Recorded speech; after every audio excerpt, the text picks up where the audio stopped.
Apocalipse capítulo 21. Eu vou ler o texto, você acompanhe aí com atenção os detalhes desse texto. Depois de já estudarmos sobre o fim dos tempos, domingo passado estudamos sobre o capítulo 20 e hoje estaremos aprendendo sobre o novo céu e a nova terra. Apocalipse capítulo 21. Eu vou fazer a leitura, você que está aí conosco e acompanhando de casa também, preste muita atenção na leitura desse texto. Diz assim a palavra de Deus: Vi novo céu e nova terra, pois o primeiro céu e a primeira terra passaram e o mar já não existe. Vi também a cidade santa, a nova Jerusalém, que descia do céu da parte de Deus, ataviado como noiva adornada para o seu esposo. Então ouvi grande voz vinda do trono, dizendo: Eis o tabernáculo de Deus com os homens. Deus habitará com eles, eles serão povos de Deus, e Deus mesmo estará com eles. Ele os enxugará dos olhos toda lágrima, e a morte já não existirá. Já não haverá luto, nem pranto, nem dor, porque as primeiras coisas passaram. E aquele que está assentado no trono disse: Eis que faço nova todas as coisas. E acrescentou: Escreve, porque estas palavras são fiéis e verdadeiras. Disse-me ainda: Tudo está feito. Eu sou o Alfa e o Ômega, o princípio e o fim. Eu, a quem tem sede, darei de graça da fonte da água da vida. O vencedor herdará estas coisas, e eu lhe serei Deus, e ele me será filho. Quanto, porém, aos covardes, aos incrédulos, aos abomináveis, aos assassinos, aos impuros, aos feiticeiros, aos idólatras e a todos os mentirosos, a parte que lhes cabe será no lago que arde com fogo e enxofre, a saber, a segunda morte. Então veio um dos 7 anjos que tem as 7 taças cheias dos últimos 7 flagelos, e falou comigo, dizendo: Vem, mostrar-te-ei a noiva, a esposa do Cordeiro. E me transportou em espírito até uma grande e elevada montanha e me mostrou a cidade santa, Jerusalém, que descia do céu da parte de Deus, a qual tem a glória de Deus. O seu fulgor era semelhante a uma pedra preciosíssima, como pedra de jaspe cristalina. Tinha grande e alta muralha, 12 portas, e junto às portas 12 anjos, e sobre elas nomes inscritos, que são os nomes das 12 tribos dos filhos de Israel. 3 portas se achavam a leste, 3 ao norte, 3 ao sul e 3 a oeste. A muralha da cidade tinha 12 fundamentos, e estavam sobre estes os 12 nomes dos 12 apóstolos do Cordeiro. Aquele que falava comigo tinha por medida uma vara de ouro para medir a cidade, as suas portas e a sua muralha. A cidade é quadrangular, de comprimento e largura iguais, e mediu a cidade com a vara até 12.000 estádios. O seu comprimento, largura e altura são iguais. Mediu também a sua muralha, 144 côvados, medida de homem, isto é, de anjo.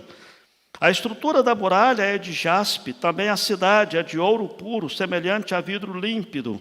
Os fundamentos da muralha da cidade estão adornados de toda espécie de pedras preciosas. O primeiro fundamento é de jaspe, o segundo de safira, o terceiro de calcedônia, o quarto de esmeralda, o quinto de sardônio, o sexto de sárdio, o sétimo de crisólito, o oitavo de berilo, o nono de topázio, o 10º de crisópraso, o 11º de jacinto e o 12º de ametista. As 12 portas são 12 pérolas, e cada uma dessas portas de uma só pérola. A praça da cidade é de ouro puro, como vidro transparente. Nela não vi santuário, porque o santuário é o Cordeiro. É o Senhor, o Deus Todo-Poderoso, e o Cordeiro. A cidade não precisa nem de sol, nem de lua, para lhe darem claridade, pois a glória de Deus a iluminou. E o Cordeiro é a sua lâmpada. As nações andarão mediante a sua luz, e os reis da terra lhe trazem a sua glória. As suas portas nunca mais se fecharão de dia, porque nela não haverá noite. E lhe trarão a glória e a honra das nações. Nela nunca jamais penetrará coisa alguma contaminada, nem o que pratica abominação e mentira, mas somente os inscritos no livro da vida do Cordeiro. Vamos orar mais uma vez. Pai, agora que vamos estudar o texto da Tua Palavra, nós pedimos que Teu Espírito Santo encha o nosso coração com a alegria de visualizar esse nosso destino final e desafie o nosso coração a andar na Tua presença agora, sabendo que somos aqui peregrinos e forasteiros e que almejamos essa cidade celestial. Fala, portanto, ao nosso coração, exorta-nos e edifica-nos nesta noite. É a nossa oração em nome de Jesus. Amém, Senhor.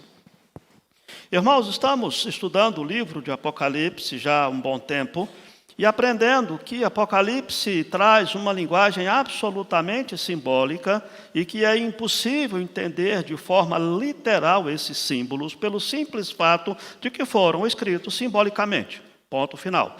João estava tendo visões, e ele via e ele escrevia o que ele via, e algumas coisas era falado para ele. E ele ouviu o anjo falando, ouviu aqui no caso o próprio Deus falando, ele escrevia o que ele ouvia. Mas todas as coisas que ele estava narrando, que ele estava vendo, ele usava a linguagem que seja entendível para todos nós. Algumas coisas a gente fica assim imaginando, né? Por exemplo, essa questão de que a praça da cidade era de ouro como vidro transparente. Ouro como vidro transparente, né? Mas era o que ele estava vendo. Algo que possivelmente era de fato como ouro, mas um pouco translúcido. E ele estava então tentando colocar em palavras que eu e você pudesse compreender aquilo que ele estava vendo, as revelações que ele estava recebendo. No capítulo 20, nós estudamos domingo passado 4 grandes quadros. A prisão de Satanás, dos versos 1 a 3, o reinado dos salvos com Cristo no céu, versos 4 a 6, a derrota final de Satanás, versos 7 a 10. Eu vou pedir para colocar o slide lá, o próximo slide, por gentileza, para os irmãos poderem acompanhar aí isso. E, finalmente, o juízo final, versos 11 a 15. É preciso que a gente entenda que, quando chega essa nova fase, essa sim é uma sequência do que ele estava vendo, porque ele mostra que depois do juízo de Deus, aí vem a Nova Jerusalém, aí vem a cidade. Veja que a queda nos separou do nosso destino original. Quando você olha o livro de Gênesis, você vê que o homem foi criado, homem e mulher, toda a criação, para viver na presença de Deus. Entretanto, com a entrada do pecado, tudo isso que aconteceu até hoje fez com que nós possamos ter aqui nessa terra, quem sabe, uma visão de que a vida é muito fútil. E vez por outra a gente tem aquelas tiradas, vamos assim dizer, lá do texto de Eclesiastes, quando olha, gente, é só trabalhar. A gente acorda e trabalha para viver e vive para trabalhar. E algumas pessoas, às vezes, não vê sentido na vida. E aí nós vamos aprender agora, ao olhar o livro de Apocalipse, que a resposta de Deus a essas questões, primeiro ele olha para a cruz. Ele olha para Jesus. Para mostrar que através da cruz, aquilo que foi perdido no Jardim do Éden foi restaurado. E assim, aquele velho argumento que algumas pessoas costumam dizer assim, eu não estava no Éden, não fui eu que pequei, isso é problema de Adão. Não, isso é um problema nosso, porque Adão era o nosso representante lá no Éden. Assim como você assiste, o Arion pelo menos, né? Assiste o Vila Nova, e o time que está jogando, você não está jogando, mas você se identifica com aquele time. Né? Quando a seleção brasileira ganha, você diz, nós ganhamos. Quando ela perde, você diz, nós perdemos. É o sistema de representatividade. E a resposta para essa suposta injustiça de que nós não estávamos lá no Éden, pecando, é que também nós não estávamos na cruz. E tivemos um representante na cruz. A resposta de Apocalipse, primeiro, é essa. E a segunda resposta que Apocalipse traz, amados, é de que ele mostra o novo céu e a nova terra que Jesus traz, que vem como consequência desse projeto de Deus. Assim, aquele jardim que se perdeu lá no Éden, que o homem foi expulso dele, agora ele volta de novo ter acesso a essa presença plena de Deus, quando de fato vier o novo céu e nova terra. A nova Jerusalém. Percebam que aquela comunhão que Adão tinha no paraíso com Deus, Adão e Eva, ela é resgatada de forma plena, ou será resgatada de forma plena, nessa descrição de quando, de fato, nós estivermos vendo essa situação de novos céus, novo céu e nova terra, e a nova Jerusalém, onde não haverá pecado, onde não haverá tristeza, onde Deus será a própria essência dessa cidade, como nós vamos aprender nesse texto. Os nossos inimigos espirituais malignos não existem mais. A nossa natureza nossa natureza humana corrompida também se foi. Não teremos mais esse pecado nos assediando e agora não teremos mais esse espectro, essa ideia de que a nossa vida não faz sentido, é fútil e estamos sujeitos a grandes tristezas e dificuldades, como a nossa irmã Arlete aqui lembrou muito bem hoje cedo, né? A questão que a música lá do Décio, né?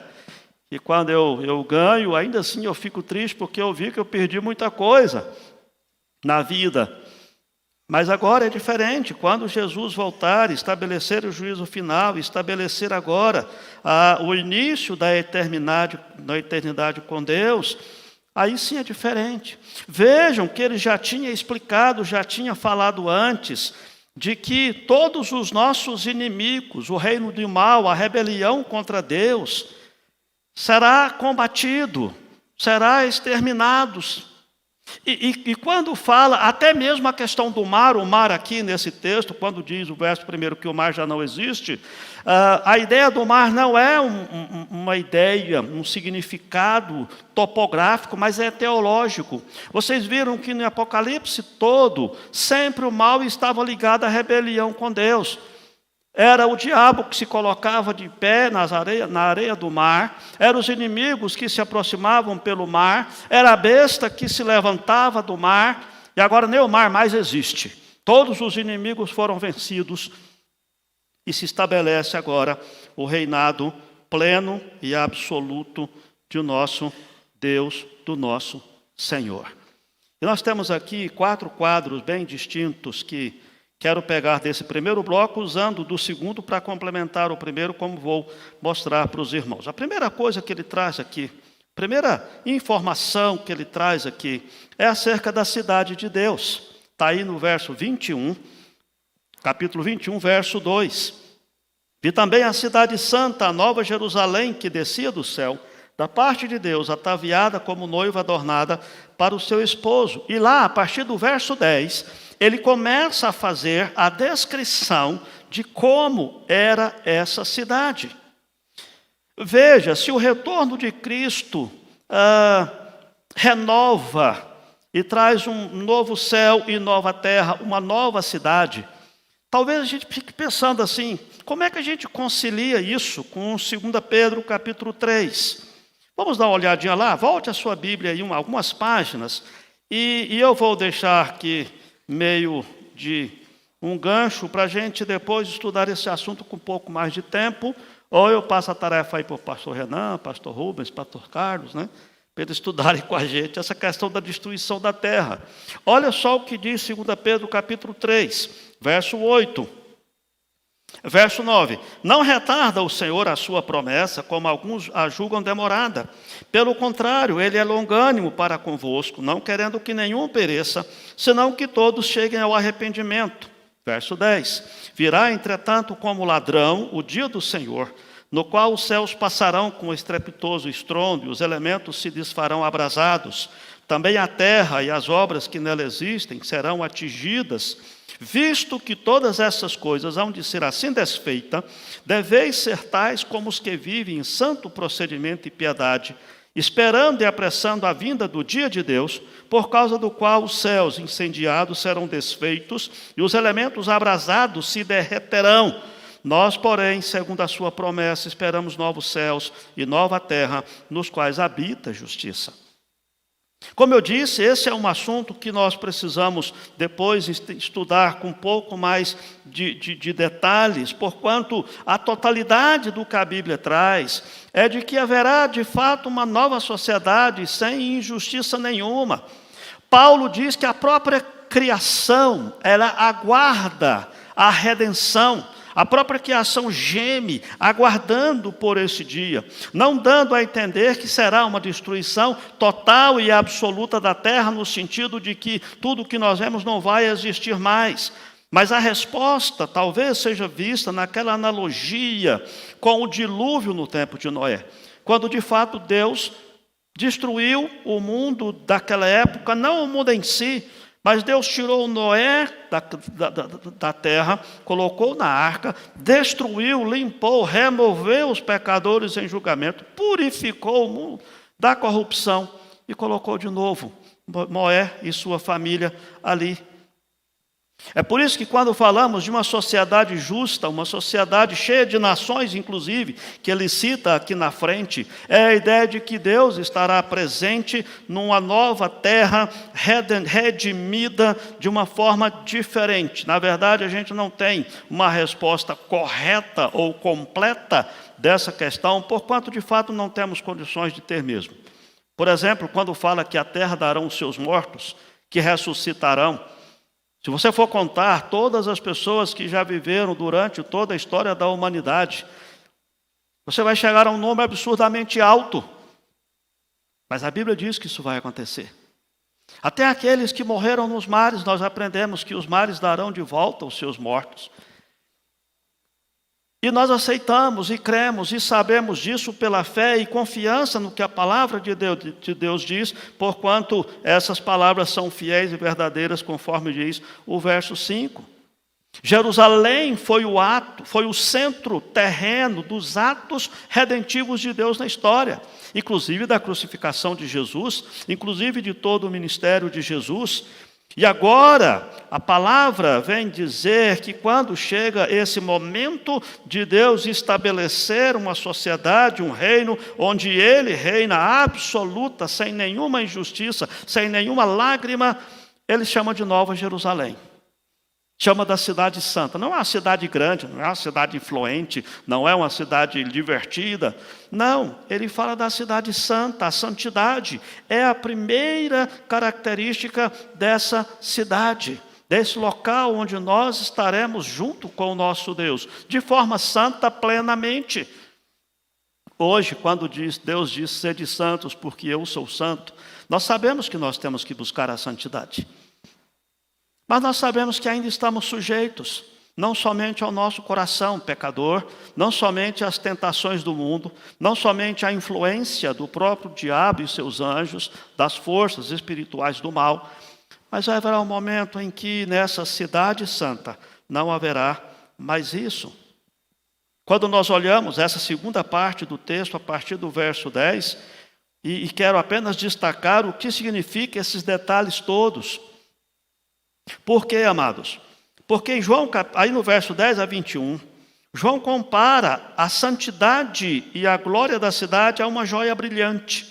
Obviamente, quando a gente pensa assim, você pensa logo num diamante, né, cheio de facetas, brilhando na luz, e aquela peça bonita. É isso que João está dizendo. Quando ele fala de todas essas pedras preciosas e tudo mais, ele está vendo algo absolutamente lindo. Algo não chega a ser inarrável, porque ele narra o que ele está vendo. E a ideia é essa da preciosidade, da beleza da cidade santa de Deus, composta do seu povo santo. Não apenas a questão da beleza aparente, vamos assim dizer, mas da beleza pura, de saber que todos os habitantes dessa cidade são santos, são puros. E essa descrição dele traz essa ideia. A ideia que tem aqui acerca da distância, da altura, da largura, o significado último dessas palavras é de que a cidade é um tamanho suficientemente grande para comportar todos aqueles que ali estarão. Tanto é que é uma linguagem simbólica, não adianta você pegar aqui e dizer, ela tinha ali 12.000 estádios de cada lado, ela tinha 140.000, tudo isso é simbólico, para descrever algo que será suficientemente grande para receber todos os remidos de Deus. E aí ele fala dessa cidade, e vem o grande simbolismo. Ele diz que essa cidade tem uma alta muralha e 12 portas, junto às portas 12 anjos, e acima dessas portas 12 nomes das 12 tribos dos filhos de Israel. Tudo isso é simbolismo, gente. A ideia de que essas 12 portas, há 3 para cada lado, é para mostrar que ela está aberta a todas as nações, a todos os cantos da terra. A ideia de que ela tinha 12 fundamentos, da mesma forma, 12 alicerces. É tudo linguagem simbólica, você não adianta você tentar visualizar essa descrição de João. Como eu disse, é uma linguagem antropomórfica, numa forma em que nós podemos compreender na nossa cabeça, porque algumas coisas nós não compreendemos. Mas o propósito da carta é mostrar o simbolismo disso. Por que tinha escrito o nome das 12 tribos nas 12 portas? Exatamente porque as tribos de Israel era a composição daquele povo de Deus no Velho Testamento. Já os 12 apóstolos, que está escrito aí no versículo 14, que tinham os fundamentos, eram exatamente os 12 apóstolos representando toda a igreja do Novo Testamento. Nós já estudamos isso em Apocalipse antes. De que as 12 tribos e os 12 apóstolos, eles simbolizavam todo o povo de Deus em todas as dispensações. Lembre-se que o povo de Deus não era um no Velho Testamento e é outro hoje. Não, o povo de Deus sempre foi a totalidade dos eleitos de Deus. Aliás, você pode até perceber a mudança quando Paulo fala acerca dos judeus, que era a parte da oliveira e que nós fomos enxertados nessa oliveira e os judeus foram cortados da oliveira, tirando aquela ideia de que o judeu, simplesmente por ser judeu, ele era salvo. Foi um povo especial, é um povo especial, foram eles que receberam os oráculos de Deus. Mas foram eles que crucificaram o Filho de Deus também. Deus não tem uma nação física, no caso Israel, mas o Israel de Deus, o apóstolo Paulo nos explica em Romanos, são aqueles por quem Jesus morreu, inclusive os judeus, que estão inscritos no livro da vida, não por nacionalidade, mas pela fé. Por isso que Paulo diz que os herdeiros ou aqueles que são filhos de Abraão não são os que nascem na nação de Israel, mas aqueles que são justificados pela fé. E aqui nós vemos isso de forma clara. Porque quando ele fala as 12 tribos dos filhos de Israel nas portas, e depois ele fala dos 12 apóstolos, não é os 12 apóstolos de Israel, a despeito que todos eles eram israelitas, mas eram os 12 apóstolos do Cordeiro.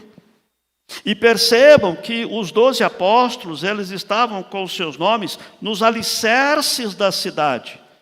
É a base de tudo, é o ensino dos apóstolos, que é a palavra de Deus, que é aquilo que Deus estava demonstrando, inclusive o de Apocalipse, que foi escrito por João. O alicerce é esse. Talvez, se você pensar aqui nesses alicerces, qual é o simbolismo de tantas pedras preciosas no alicerce?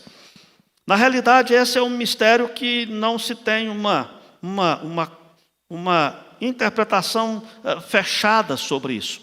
O que se sabe é que essas pedras preciosas, das 12, 8 faziam parte do peitoral do sumo sacerdote lá no Velho Testamento. Os irmãos se lembram que o sumo sacerdote era o que representava o povo diante de Deus. E ele tinha uma roupa paramentada, cheia de pedras, que cada uma tinha um significado. E aqui temos também essas mesmas pedras representadas aqui nesse alicerce. Segundo, é possível que a intenção de João seja destacar o esplendor da cidade, mostrando que até os alicerces da cidade eram de pedras preciosas. Por que não se faz um alicerce com pedras preciosas? Entretanto, até os alicerces da cidade eram de pedras preciosas. Demonstrando exatamente nessa visão de João que ele estava tendo aqui, e esse anjo que mostrou para ele, transportou ele em espírito e mostrou a ele tudo isso, exatamente demonstrando a preciosidade, a suntuosidade, mas acima de tudo, a santidade dessa cidade de Deus. Segunda coisa que nós aprendemos nesse texto é que essa cidade de Deus é o lugar da habitação de Deus, onde Deus estará morando com o seu povo. Talvez você possa lembrar-se que hoje nós temos Deus no céu, Jesus foi assunto aos céus, nos deu o Espírito Santo, parte da Trindade, mas haverá um dia em que nós estaremos morando pessoalmente com o próprio Deus. É o lugar da habitação de Deus. Quando ele fala no verso 3, eis o tabernáculo de Deus com os homens, Deus habitará com eles, eles serão um povo de Deus, e Deus mesmo, como se dissesse assim, pessoalmente, estará com eles. É lógico que nós temos que lembrar aqui, amados, daquele texto de João capítulo 1, versículo 14, quando diz que o Verbo se fez carne e habitou entre nós. Percebam que no Velho Testamento Deus habitava no tabernáculo, era ali que ficava o Santo dos Santos, onde tinha a Arca da Aliança. Era um lugar tão santo, tão puro, que as pessoas não podiam entrar lá. Só o sumo sacerdote, uma vez por ano, para oferecer um sacrifício pelos pecados de toda a nação. Quem entrava ali de forma errada, no caso de Nadab e Abiú, pagava caro com a própria vida. João 1,14 diz que o Verbo se fez carne e habitou entre nós. E aí você pode se lembrar da imagem, quando o Velho Testamento falava do acampamento de Israel. Toda vez que eles paravam na peregrinação deles pelo deserto, e eles paravam, a primeira coisa que eles montavam era o tabernáculo. Os levitas vinham trazendo todo o tabernáculo.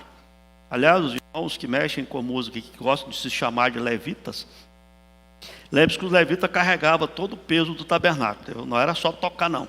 Carregava as tábuas, a pedra, carregava a porta, carregava tudo, né? Era um serviço pesado dos levitas. Os levitas vinham, armavam o tabernáculo. Na frente do tabernáculo ficava a tenda lá de Moisés e de Arão, etc.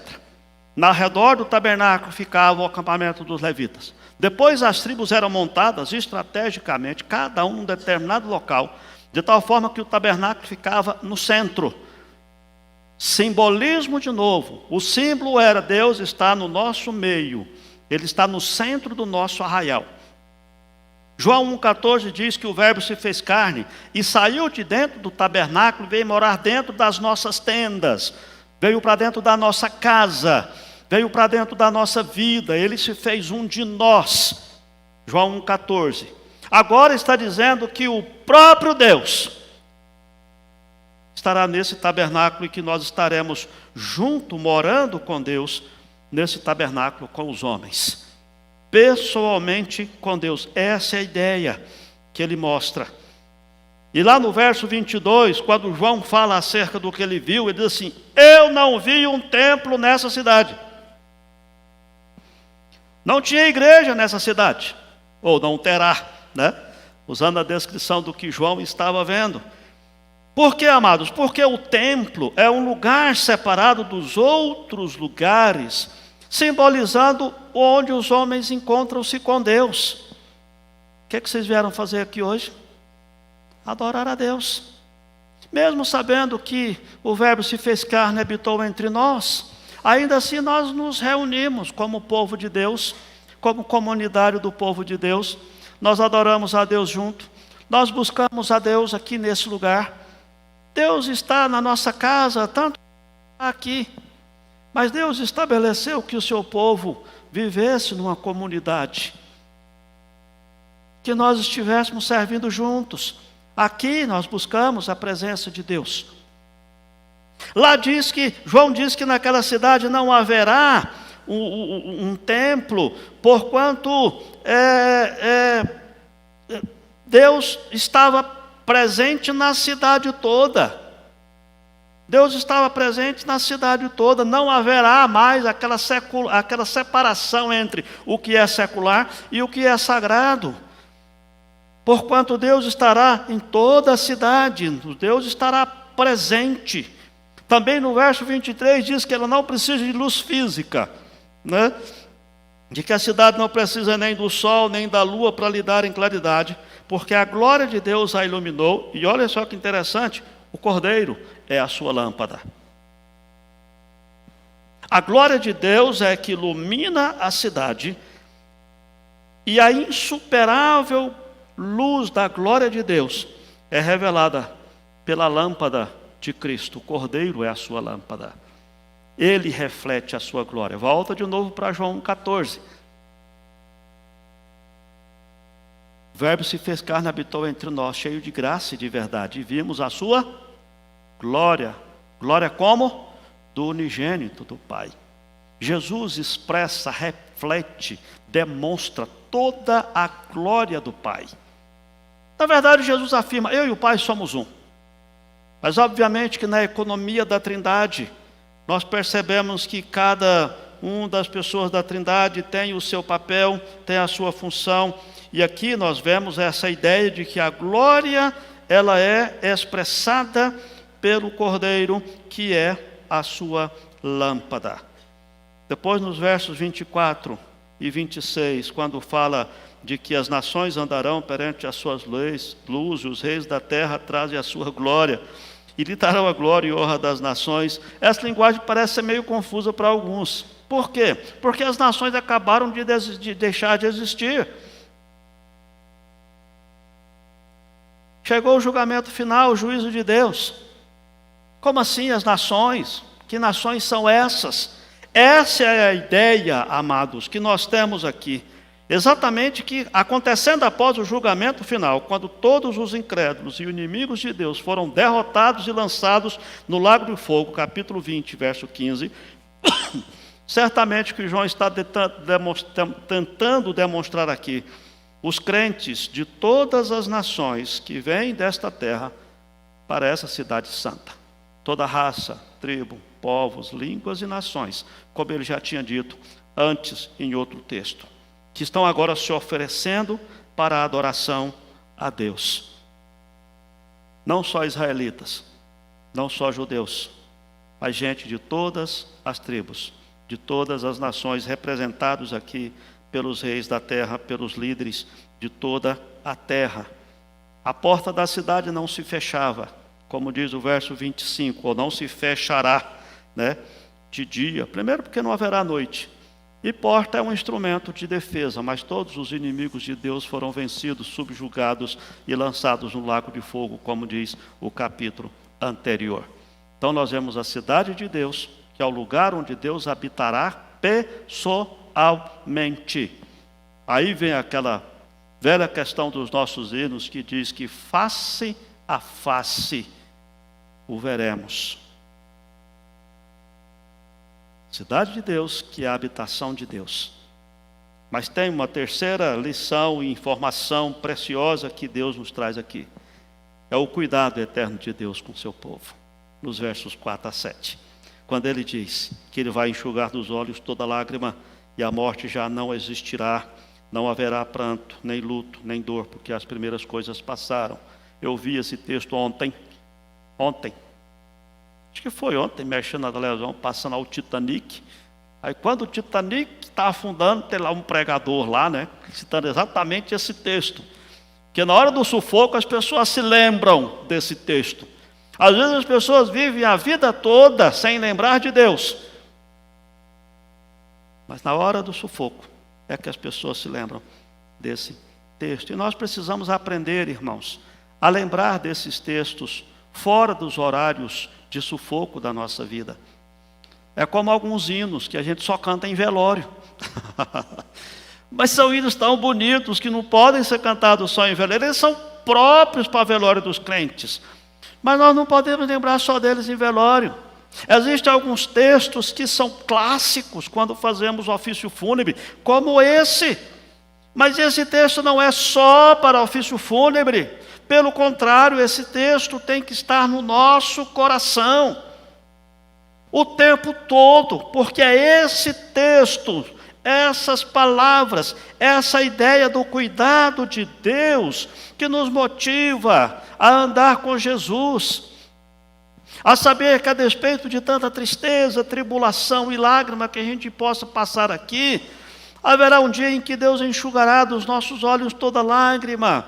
Então nós podemos nos motivar a continuar servindo e vivendo em fidelidade com o nosso Deus. Talvez de uma forma muito simplista eu possa comparar aqui para você ter a ideia, que é aquela dificuldade que às vezes você enfrenta quando você entra na faculdade, por exemplo, e aí as coisas estão difíceis, você vai estudando e vai, mas aí você pensa em desistir, mas você fala assim, mas vai terminar. Vai chegar um dia que eu vou pegar o meu diploma, vou participar da formatura. Então assim, eu vou persistir, eu vou insistir estudando, eu vou perseverar, porque eu tenho essa expectativa, assim é a expectativa do céu. É a expectativa de que haverá esse dia em que Deus enxugará dos nossos olhos toda lágrima, de novo, aquela ideia de um simbolismo de que todo o sofrimento e a própria morte que persegue a todos nós serão vencidos. Quando Cristo voltar, quando essa cidade celestial for estabelecida, quando nós estivermos face a face com o nosso Deus, nós teremos a plenitude da vida eterna, queridos. No verso 5, Deus fala aqui acerca dessa questão, dizendo, olha, escreve porque essas palavras são verdadeiras. Deus não é homem para mentir, nem filho do homem para se arrepender, diz o texto de Hebreus. E aqui tem a mesma história de que Deus não mente, Ele está dizendo o que é correto, o que realmente estará acontecendo. Percebam que é a segunda vez que Deus fala em todo o livro de Apocalipse. A primeira vez foi lá no capítulo 1, versículo 8. Porque sempre é um anjo que fala, sempre é uma visão, sempre é alguém falando, sempre...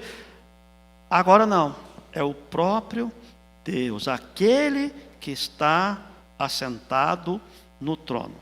Ele é que fala, diz assim, eu faço novas todas as coisas. Escreve porque o que eu estou dizendo é verdadeiro. Escreve porque o que eu estou dizendo são palavras fiéis. E ele diz ainda, tudo está feito. Aí não tem como você não se lembrar do tetelestai, né, do estar consumado de Jesus, né, que aqui é uma consumação da segunda vinda e de tudo que Jesus fez. Tudo está feito, eu sou o alfa, o ômega, o princípio e o fim. Eu a quem tem sede, darei de graça da fonte da água da vida. Sabe qual é a grande tragédia da humanidade, irmãos? É que os pecadores perdidos se ressentem de Deus, falam contra Deus, brigam com Deus, reclamam de Deus, fogem de Deus. Mas se esquecem de que é exatamente esse Deus de que eles estão fugindo e fazendo grande força para fugir dele, é que é o doador de vida e de graça. Talvez a gente possa pensar aqui de que há um pecado imperdoável, que é blasfêmia contra o Espírito Santo, que é outro assunto para os pastores aí estudar com vocês também.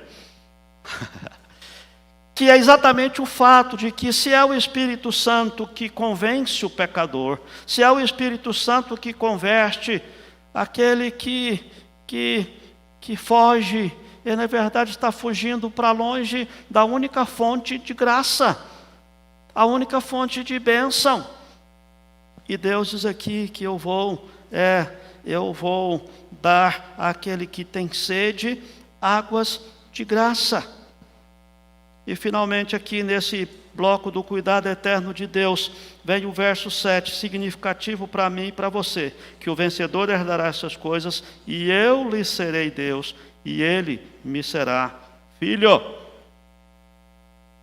Em um certo sentido, nós somos filhos adotivos de Deus, fomos criados por Deus. Jesus é o unigênito Filho de Deus, mas através de Jesus nós somos adotados na família de Deus, e o próprio Deus testifica acerca dessa filiação. Ora, amados, nós sabemos que enquanto os pais terrenos podem falhar, os cristãos têm um Pai celestial perfeito, que faz infinitos esforços para que nós passemos toda a eternidade na presença dEle.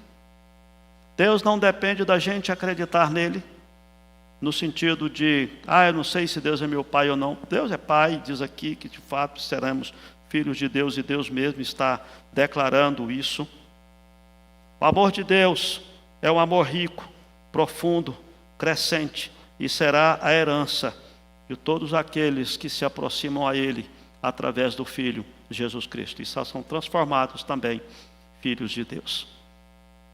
E por fim, o texto conclui falando do outro lado da moeda, que não tem jeito, o Apocalipse todo está recheado disso, o juízo eterno de Deus. Toda palavra que você perceber, sempre o juízo vem junto. Sempre o juízo está atrelado, por uma razão simples. O Evangelho pressupõe o juízo de Deus. Porquanto crê no Senhor Jesus e será salvo tu e a tua casa. E se não crê? É simples, o juízo já está estabelecido. Essa é a ideia do juízo de Deus. É óbvio. E aqui ele diz no verso 8, quanto porém aos covardes, incrédulos, abomináveis, assassinos, impuros, feiticeiros, idólatras e a todos os mentirosos, a parte que lhes cabe será no lago que arde com fogo e enxofre, a saber, a segunda morte. No verso 27, nessa cidade nunca jamais penetrará coisa alguma contaminada, nem o que pratica abominação e mentira, mas somente os inscritos no livro da vida do Cordeiro. É óbvio que se essa cidade é uma cidade santa, como João acabou de descrever, gente, o que não é santo não pode estar lá. Senão ela não é mais uma cidade santa. É a mesma analogia que a gente costuma fazer aqui, então, de brincadeira, né? Que você não vai encontrar uma igreja perfeita aqui na terra. Se você achar uma, não vá para lá, porque na hora que você botar o pé lá dentro, ela deixou de ser perfeita, é porque você chegou. Porque nós é que somos imperfeitos. Mas essa cidade é uma cidade santa, e lá não há nenhum tipo de imperfeição. Veja, irmãos, quando você olha disso, você fala assim, pastor,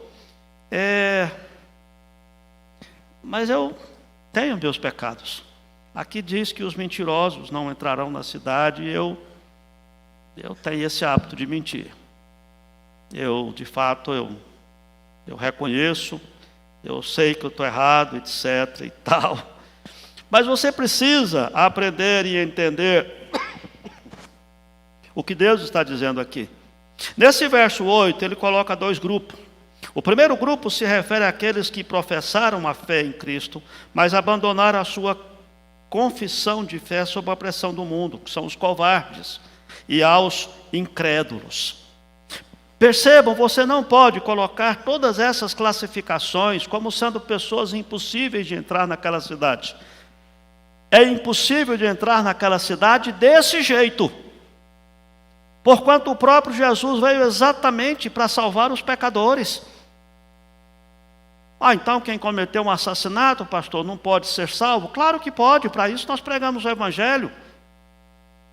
Alguém que faz uma abominação aos olhos de Deus, um idólatra, não entra no céu.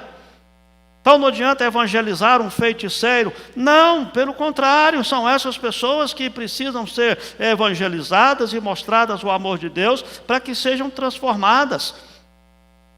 O que nós aprendemos é que nessa cidade não entrarão essas pessoas que continuam assim, Lembra-se que eu disse há poucos dias? Você pode vir como está para Jesus, mas você não pode continuar vivendo como você vive. Tem que ser transformado, tem que ser santificado. E é bom até a gente explicar aqui, porque quando fala dos covardes, quando fala, digamos, dos tímidos, né, dos medrosos, alguns cristãos são assim. Mas como assim, pastor? Você se lembra de Gideão, quando foi para a guerra? Deus disse, olha, tem muita gente com você.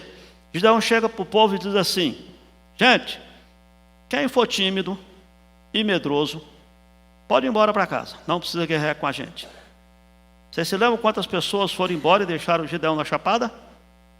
22 mil. E você se lembra o que aconteceu quando Gideão venceu a batalha? Ou quando Deus venceu a batalha através de Gideão, só com 300? Aqueles 22 mil foram abençoados, chegaram, tomaram os despojos, tomaram posse da terra. E nós sabemos que é assim.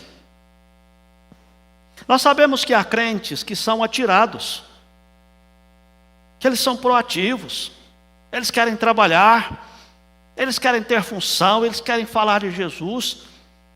Tem gente que às vezes até a gente tem que falar assim, meu irmão, minha irmã, breca um pouco, dá um pouco de tempo para a sua família, você está muito envolvido com a igreja, com os ministérios da igreja, não descuida da sua casa.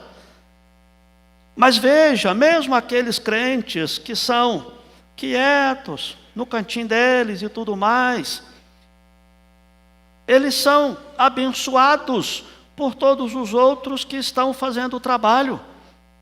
O que o texto está dizendo não é que aqueles que são tímidos e medrosos não estarão na cidade.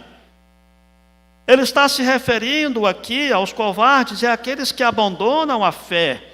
Ele está se referindo a esses pecadores, mas aqueles pecadores que querem entrar no céu pecadores, que não estão dispostos a abandonar o pecado, que são infiéis a Deus naquele sentido, por exemplo, da parábola da semente, quando surge a perseguição e a tribulação, a perseguição por causa da palavra, a semente, ela não prospera.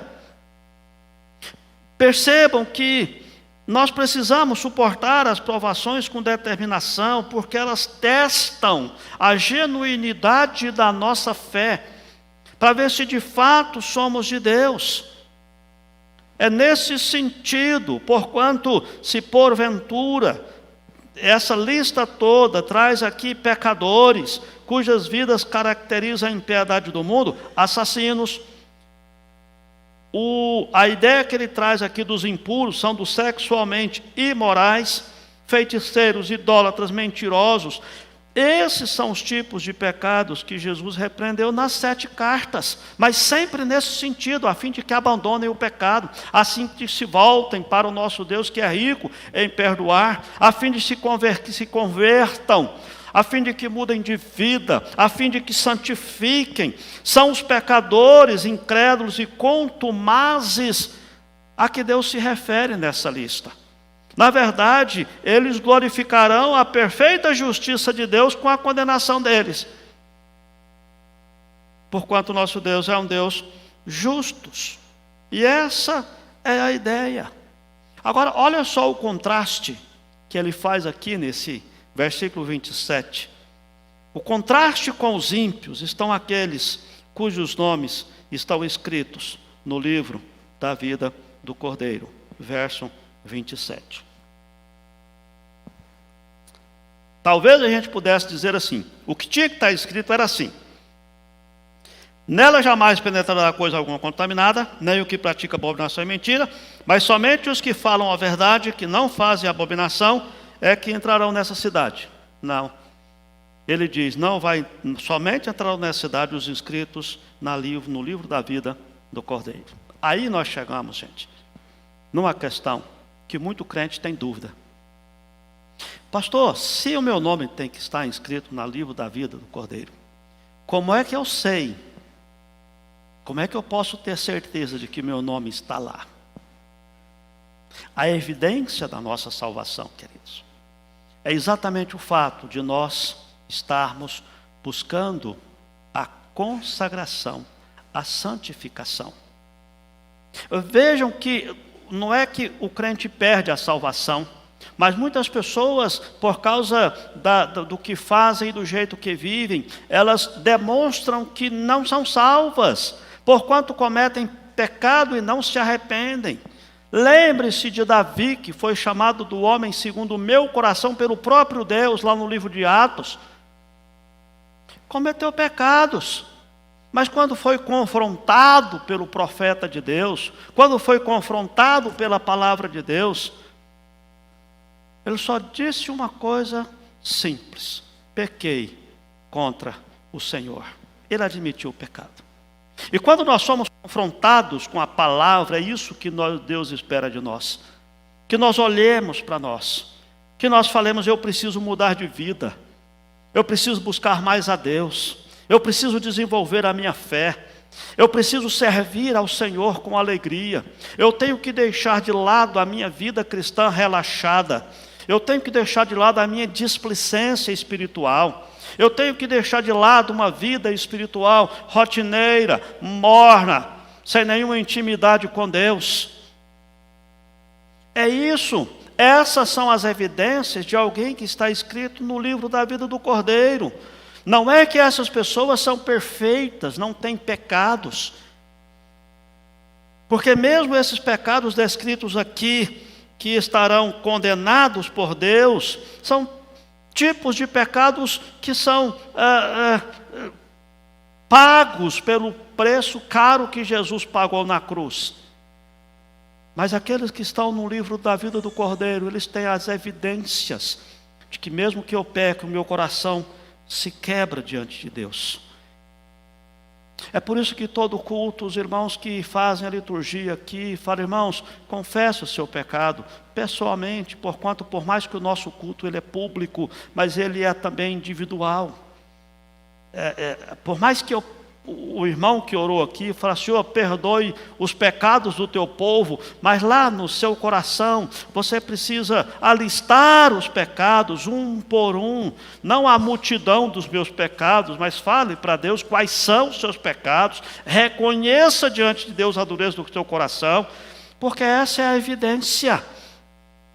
Aqueles que são insensíveis, que ouvem a palavra de Deus, que sabem que o que estão fazendo é pecado, mas ainda assim diz: não estou nem aí, eu vou continuar vivendo assim mesmo, é aquele que precisa de uma confrontação e de um quebrantamento da parte de Deus. Queria trazer aqui duas aplicações acerca desse texto. A primeira delas, continuando isso que eu estou dizendo, é que o pecador não ficará fora dessa cidade só porque ele é pecador, porquanto todos aqueles que estarão entrando nessa cidade são pecadores que foram santificados pelo precioso sangue do Cordeiro. Eles lavaram as suas vestes, como nós vimos em vários textos de Apocalipse.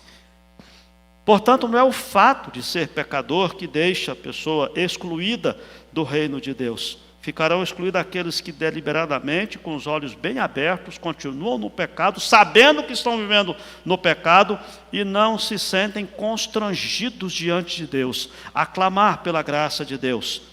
Esses sim, estão rejeitando a graça que poderia livrá-lo de todo o pecado. E se porventura no seu coração você tem tido uma vida assim, longe de Deus, talvez tendo uma religiosidade que te faz apenas ser alguém com um nome, um cristianismo nominal, essa é a palavra que Deus traz para o seu coração, a fim de que você mude a sua vida, que você se quebrante na presença de Deus. Aí você pode se lembrar daqueles textos que falam que hoje é o tempo sobremodo oportuno para a salvação. Porquanto nessa cidade santa, quando Jesus vier voltar para estabelecer essa cidade santa, virá como juiz, conforme nós vimos acerca do julgamento de Deus, do juízo de Deus. E a segunda aplicação que quero deixar é para você que tem andado sinceramente com Deus. Continue andando com Deus. Continue firme. Às vezes você pode estar chorando, pode estar lamentando, a carga pode estar pesada, mas lembre-se que Deus é presente, Ele mandou o Consolador, enquanto não chega esse dia de trazer a plena restauração. Confie na graça de Deus, continue perseverando em santidade, não se deixe levar pelos valores desse mundo. Nós já estudamos isso quando falou da grande Babilônia, que encanta a cultura desse mundo. Não, coloque os seus olhos, fixe os seus olhos em Jesus. Se a tempestade está muito grande, pode usar aqui aquela paráfrase de Pedro quando desceu do barco, se a tempestade está grande, as ondas estão bravias na sua vida, continue olhando para Jesus. E se porventura você já se está percebendo que está afundando na fé, faça como Pedro: Senhor, salva-me. Estende a mão para Jesus. Lembre-se que Ele cuida de você. Ele é aquele de quem a Bíblia diz que não pisará na cana quebrada, nem apagará a que fumega. Se a sua fé está quase apagando, Jesus é aquele que valoriza e acende essa chama de novo e faz com que você volte a ter alegria nas coisas de Deus, na presença de Deus. É Ele que vai te dar força para que você possa crescer em santificação, até chegar esse dia, quando plenamente seremos santificados. E lembre-se, se você está passando por lutas, por tristezas, por tribulação, por angústia, saiba que você pode sentir um gostinho do céu, daquilo que nós vimos ali. Você pode sentir esse gostinho do céu. Assim como aquele que vive longe de Deus, ele já sente o terrível gosto do inferno, porque a vida acaba se tornando um grande inferno mesmo daqueles que vivem rebeldes contra Deus, mesmo agora já vivem numa situação de extrema angústia, mas aquele que busca a presença de Deus, aquele que ora, aquele que se aproxima de Jesus, mesmo sabendo que haverá um dia que plenamente nós usufruiremos dessa cidade santa, desse céu de Deus, a gente pode usufruir disso aqui, através da comunhão dos santos, da vida de oração, do estudo da palavra, do serviço. Olá, que bom ter você por aqui. E aí, gostou do vídeo? Então não se esqueça de se inscrever no nosso canal, ativar o sininho para receber as notificações dos outros vídeos que virão, curtir esse vídeo e principalmente, é claro, compartilhar ele com as pessoas que você ama, para que elas também sejam edificadas e abençoadas por essa mensagem. Nos siga também nas outras redes sociais que estão aparecendo aí na sua tela, para você poder acompanhar melhor os nossos horários e as nossas programações. Tá bom? Que Deus abençoe sua vida e até o próximo vídeo.